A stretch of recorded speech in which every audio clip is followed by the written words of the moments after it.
누구였을까? 금고에 차곡차곡 쌓아둔 돈을 가져간 사람. 대체 누구였을까? 잡힐 듯 잡히지 않는 돈을 따라 도시를 지나고 바다를 건너 머나먼 타국에서 만난 의문의 남자. 그는 대체 누구였을까?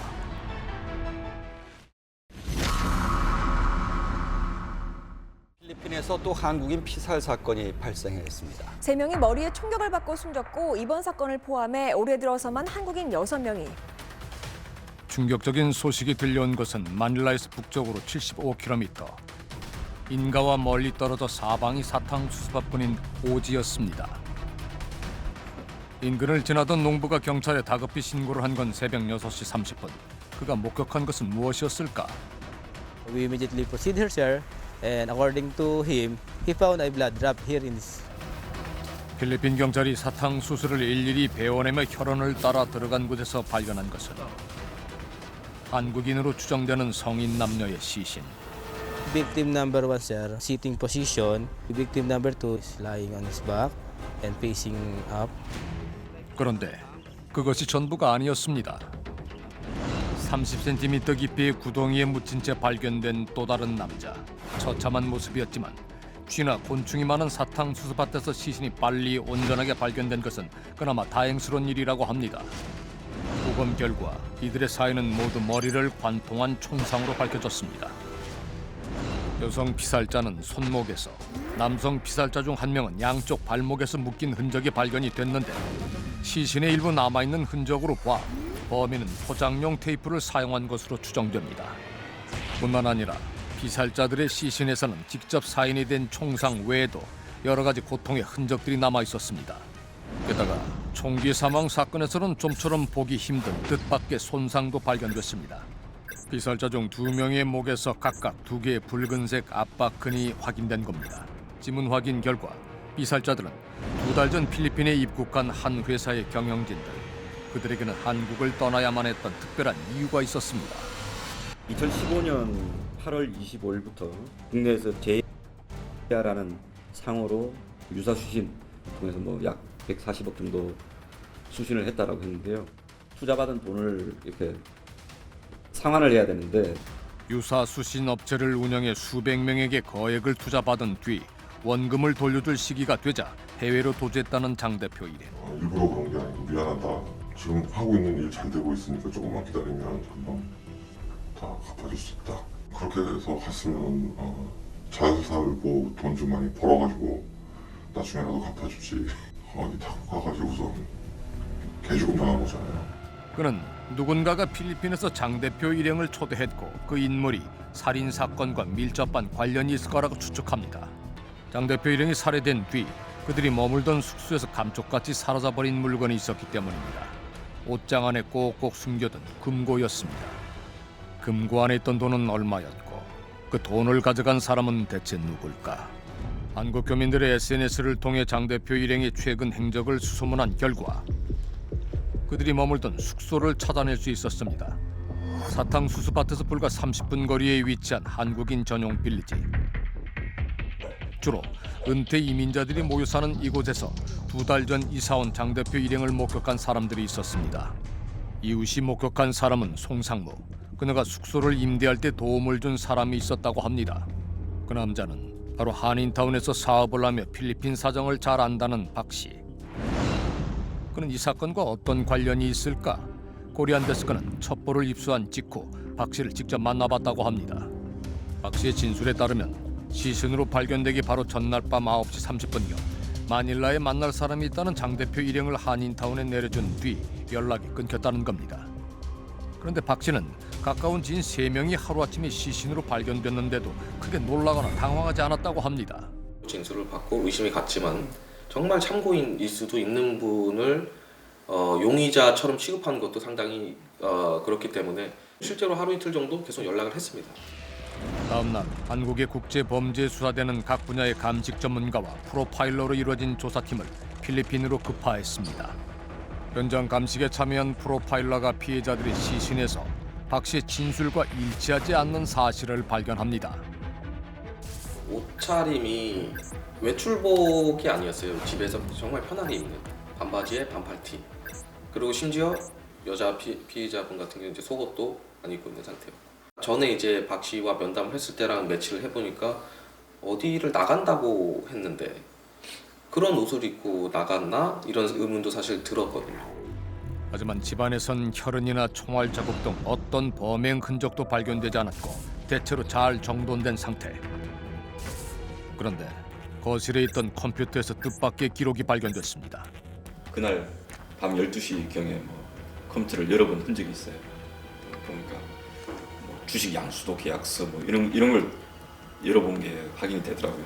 저녁 9시 30분에 외출했다는 박 씨의 진술과 달리 피해자들은 자정까지도 집에 있었던 겁니다. 박 씨의 진술과 다른 증거는 또 있었습니다. 박 씨는 사건 전날 저녁 피해자들을 한인타운에 데려다 준 뒤 집에 돌아와 잠이 들었다고 진술했습니다. 하지만 숙소에 해당 차량이 들어왔다 나간 기록이 사건 당일 새벽 2시부터 아침 7시까지 여러 차례 계속된 겁니다. 경찰이 피해자들의 숙소에서 사탕수수밭으로 가는 길목의 CCTV를 모두 조사한 결과 문제의 승합차가 이동한 경로도 확인이 됐습니다. 차량이 사탕수수밭으로 향한 시각은 아직 어둠이 깔린 새벽 4시 28분. 다시 숙소 방향으로 돌아간 시각은 아침 해가 밝아오는 5시 45분이었습니다. 뿐만 아니라 사건 전날 박 씨가 한인타운의 한 식당 주차장에서 바로 그 승합차에 삽을 옮겨 싣는 CCTV 영상도 발견이 됐습니다. 영상 속 박 씨를 돕는 사람은 현지인 운전기사였습니다. 필리핀 경찰이 본격적인 수사에 나서자 박 씨와 운전기사는 동시에 연락을 두절한 뒤 잠적해버립니다. 그런데 도주 보름 만에 자수를 했다는 운전기사는 박 씨가 왜 삽을 가지고 있는지도 몰랐고 삽을 차에 실은 직후 박 씨를 피해자들 집에 데려다 준 뒤 자신은 바로 퇴근을 했다고 진술했습니다. 박 씨의 도피를 도운 건 그저 그에게 고용된 운전기사이기 때문이라며 도피 과정에서 목격한 박 씨의 행적을 털어놓기도 했습니다. 오줌 좀 누자 그러더니 내리더니 풀숲에다 뭐를 던졌다. 뭔가 툭 하고 떨어지는 그런 게 있었다라고 해서 운전기사의 진술에 따라 필리핀 경찰이 도로 옆 풀숲에서 발견한 가방 안에 들어있었던 것은 바로 4.59경 권총 한 자루와 소음기 그리고 4개의 총알. 총기 감식 결과 필리핀 경찰이 사탕수수밭에서 발견한 탄피와도 일치하는 것으로 밝혀졌습니다. 범행에 사용된 피해자의 승합차를 팔고 또 다른 차량을 구입해 도주한 박 씨. 그와 경찰에 쫓고 쫓기는 추격전은 한 달이 넘도록 계속됐습니다. 그런데 결정적인 단서가 된 것은 박 씨의 현지인 여자친구 SNS에 올라온 사진 한 장.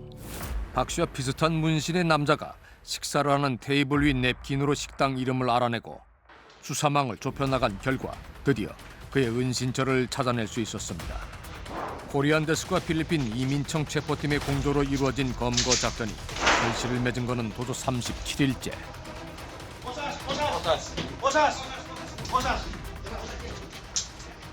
검거된 직후 담담한 모습으로 묵비권을 행사했다는 박 씨. 그때 필리핀 이민청 관계자는 그에게 뜻밖의 제안을 받았다고 합니다. In fact, when we arrested him, he was trying to bribe us. Initially, he was offering us about 2 million pesos to bring him to the hospital. We bring him instead of the jail, and then he again asked us, "We will pay another several millions if we can set him free." But I told him no. 실제로 박씨는 도주 직전 한 카지노 환전소에서 거액의 현금을 인출한 정황이 포착됐습니다. 놀라운 것은 예치금 전표에 이 돈을 맡긴 사람으로 박 씨와 함께 피살된 장 대표 이름도 기록돼 있다는 점입니다. 4차례에 걸쳐 맡긴 돈은 3천만 페소, 우리 돈으로 7억 2천만 원에 이릅니다. 필리핀 경찰은 이 돈을 노리고 피해자들을 살해한 혐의로 박 씨를 이민청 보호소에 수감시켰습니다. 그런데 이민청 보호소를 탈옥해 무려 3개월이나 도피 생활을 하다 필리핀 북부 타를라크시의 한 아파트에서 또다시 검거됐다는 박 씨. 그를 직접 만나봐야겠습니다. 카지노 예치금은 원래 자신의 돈이라는 박 씨. 살인사건에는 전혀 가담한 적이 없다고 주장합니다. 진범은 피해자들 집에 같이 드나들던 김 씨인데 경찰이 엉뚱하게 자신을 범인으로 지목했다는 겁니다.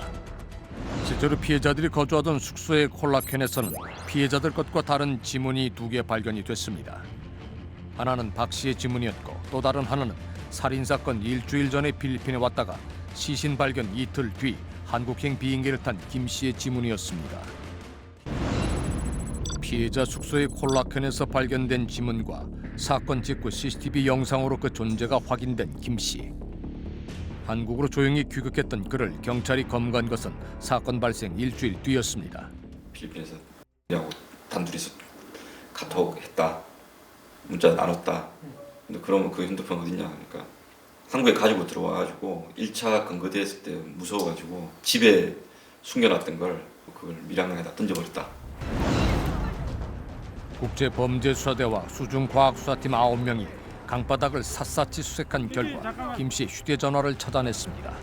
밀양강에서 수거한 핸드폰에서 그 범행 전날 총기에 실제 장전까지 하고 피해자들 방문을 열려고 하는 장면 이런 것들이 다 문자상으로 생생하게 다 드러나 있었습니다. 그 다음에 범행 도구를 준비했다는 부분, 그래서 그게 결정적인 증거가 됐다고 볼 수 있습니다.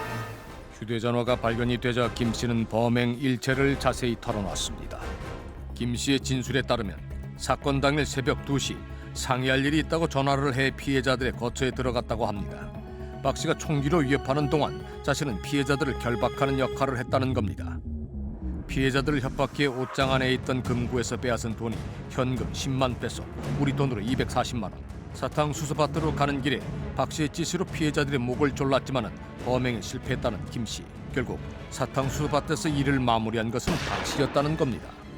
이렇게 엄청난 범죄에 가담하고도 김 씨는 박 씨로부터 결국 단 한 푼도 받지 못했다고 주장했습니다. 김 씨는 결국 징역 30년을 선고받고 청송교도소에 수감됐습니다. 그렇다면 수사 과정에서 이들이 투자한 돈의 행방은 어디까지 확인됐을까?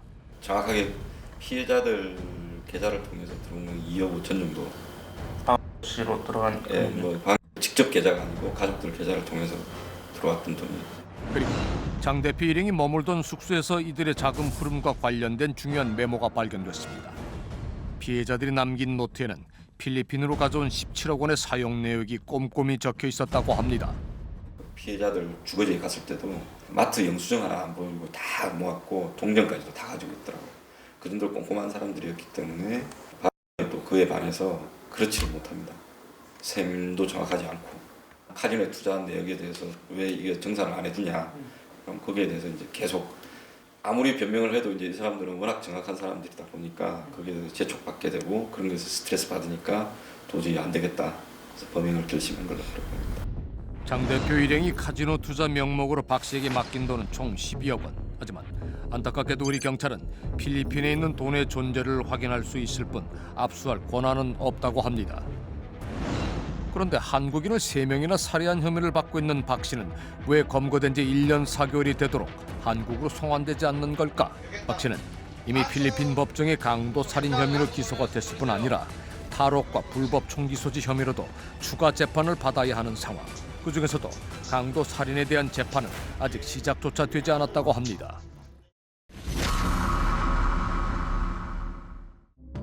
퇴근길, 평소 이용하던 텔레그램 어플을 확인하다 낯선 대화방을 발견했다는 한 회사원. 갑자기 초대가 됐어요. 텔레그램방에 납치되듯이 그렇게 표현해야 될까요? 네. 일로 들어오세요 해서 제가 링크를 누른 게 아니고요. 어느 날 보니까 거기 제가 들어가 있더라고요. 그것은 놀랍게도 각양각색의 마약 광고물, 홈쇼핑 같은 이벤트로 구매를 재촉하는 광고는 3개월 동안 거의 매일 업데이트됐다고 합니다. 또 다른 제보자는 뜻밖에도 올해 18살인 고등학생이었습니다. 정보 공유방이라고 해가지고 그런 방이 되게 많아요. 후기를 남기는 사람들이 있어요. 오늘 기분이 어떠니까 좋다 하면서 이런 기분을 느끼고 싶으면 이 사람한테 텔레그램 해라라면서. 호기심의 마약 판매자와 1대1 대화를 시도해봤다는 박군. 인간으로 상담을 했는데 갑자기 그 비트코인 주소를 주면서 가상화폐로 입금을 하면 원하는 위치에 그 주소를 알려준다고 그래가지고 그런 식으로 팔고 있는 걸 제가 봤어요. 마약을 구매하거나 그러진 않으셨죠? 그러니까 가격이 비싸가지고 제가 구할 수가 없어가지고. 얼떨결에 나이를 밝히자 마약 판매자는 더 위험한 제안을 해왔다고 합니다. 저한테 6만 원이라 먼저 줄 테니까 그거를 배달하는 알바를 하래요 저보고. 던지기 그런 거예요. 계좌번호를 줄까 하다가 안 줬는데 제가 봤을 때 하는 애들도 몇 명 있는 것 같긴 했어요. 근데 현금 사진 보내면서 나 이런 거에 돈 많이 벌었다 갑자기 얘가 그러면서 저희 학교에도 애들 다 방에는 거의 다 들어가 있단 말이에요. 무작위로 유포되는 SNS 광고 글을 타고 10대 청소년들까지 유입돼 고액 아르바이트를 하며 마약 배달에 가담시킨다는 텔레그램 마약방.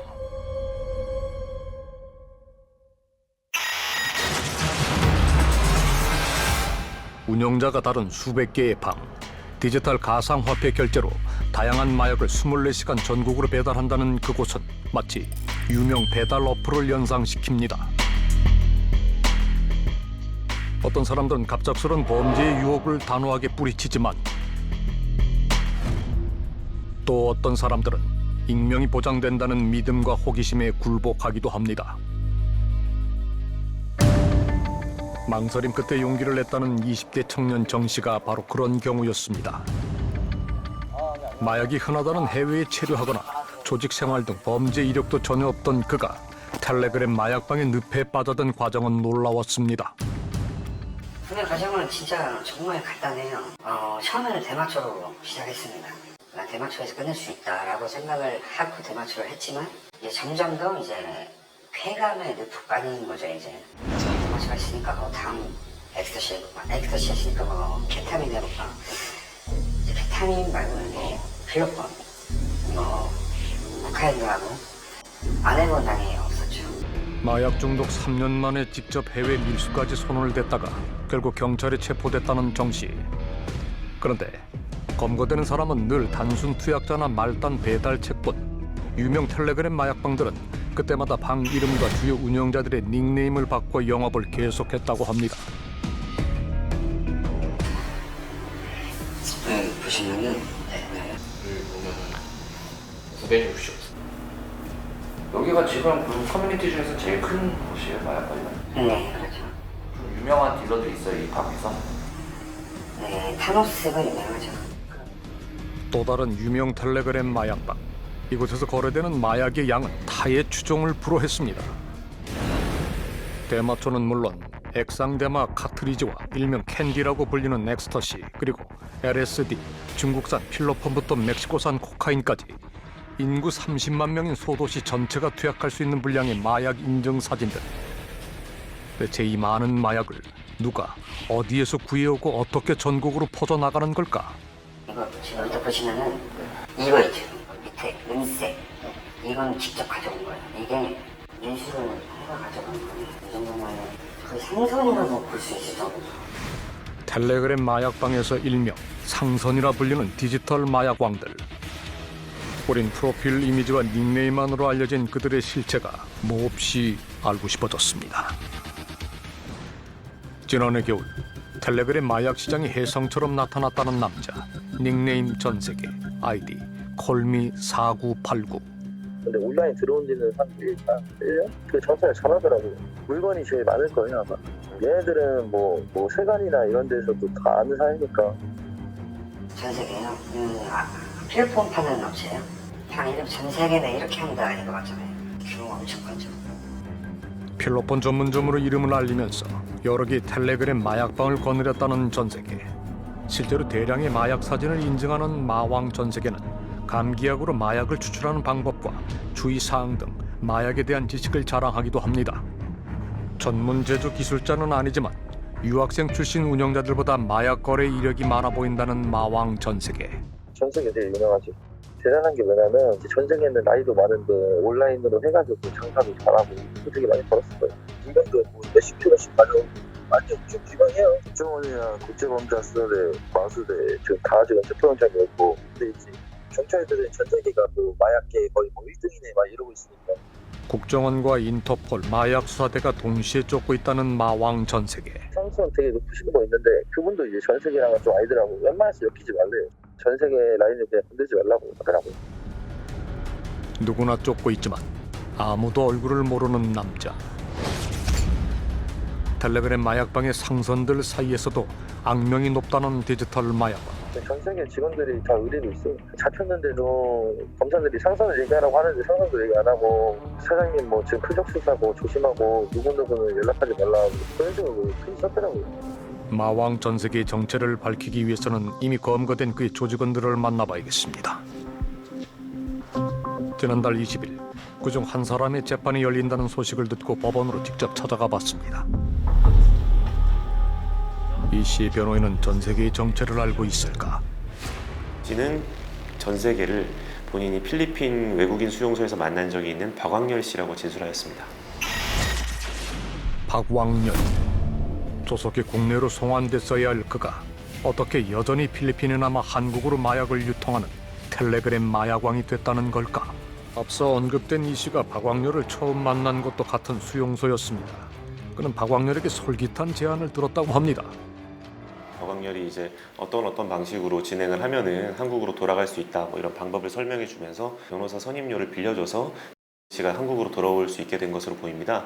그런데 한국으로 돌아온 이후에 박광렬로부터 갑자기 연락이 와서 한국에 돌아온 이 씨에게 박광렬이 다시 연락을 해온 것은 지난해 10월. 사용하지 않던 텔레그램 어플을 처음 설치한 이유도 박광렬의 지시 때문이었고 박광렬이 사용한 텔레그램의 닉네임이 전세계였다는 게 이 씨의 주장입니다.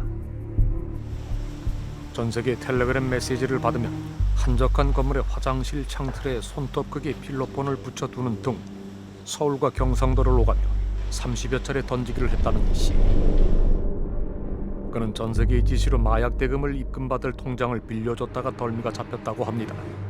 이때 은닉하였던 양이 전부 합쳐서 필로폰만 하여서 24g 정도가 되었고 그 밖에도 가지고 있던 합성 대마가 10g 정도가 되었고 LSD나 코카인, 엑스터시도 약간씩은 가지고 있던 것으로 보아 아마 샘플 거래가 들어오면 이분을 통해서 유통을 하려고 했던 것으로 보입니다.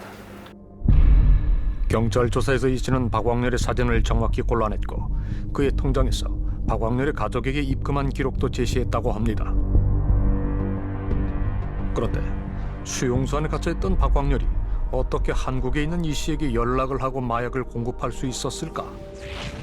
외국인 수용소에서 교도소로 이감된 후 두 번째 탈옥에 성공했다는 박광렬. 어떻게 이런 일이 가능했을까? 교도소 관계자들이 도와주지 않고서는 절대 그런 일이 있을 수가 없거든요. 얘네가 다 실타래로 갖고 다니는데 그냥 누가 그냥 돈 좀 받고 그냥 내준 거죠. 박광렬은 현재 인터폴 적색 수배는 물론 필리핀 현지에서 현상금까지 내걸고 공개 수배가 돼 있는 상태였습니다. 우리가 박광렬의 행적을 추적한다는 소식이 전해지자 필리핀 현지에서 제보 전화가 걸려왔습니다. 필리핀 자체에서 이제 마약을 만드는 그런 집들이 많아요. 박광렬이가 그게 돈이 되는 걸 알고 방에다가 뭐 마약을 뭐 쌓아두고서 공급하고 그걸로 돈을 또 모아서 그렇게 생각했다고 하더라고요. 그리고 여기서 마약을 관리? 취급했던 사람이 저거든요. 비구탄 외국인 수용소에서 박광렬을 만났다는 또 다른 제보자들의 얘기는 더 섬뜩했습니다.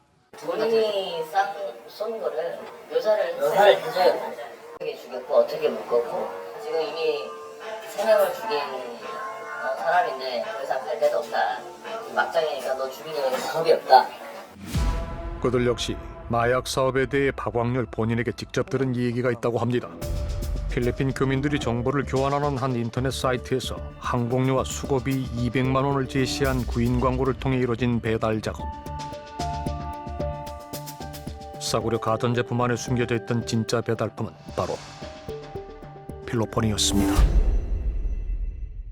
경찰에 신고를 해가지고 경찰 여자가 다음열이 됐다 가지고 알게 되었습니다. 박광렬의 행적은 점점 텔레그램 마약왕 전 세계와 가까워지는 듯 보입니다. 우린 또 다른 조직원이 검거됐다는 소식을 듣고 그에게 간곡한 편지를 보냈습니다. 방송을 3일 앞두고 그가 보내온 답장. 오, 확 따봤다. 그는 박광렬의 텔레그램 아이디가 바로 콜미4989이며 그가 전 세계와 동일 인물이라고 했습니다. 이런 사실을 입증할 증거도 가지고 있다는 그는 자세한 조직도까지 그려보냈습니다. 필리핀 사탕수수밭 살인 용의자에서 대한민국의 디지털 마약왕이 된 박광렬. 그것이 가능했던 건 전 세계 어디든 마약을 실어 나르는 어둠의 실크로도 텔레그램 마약방의 존재 때문일 겁니다.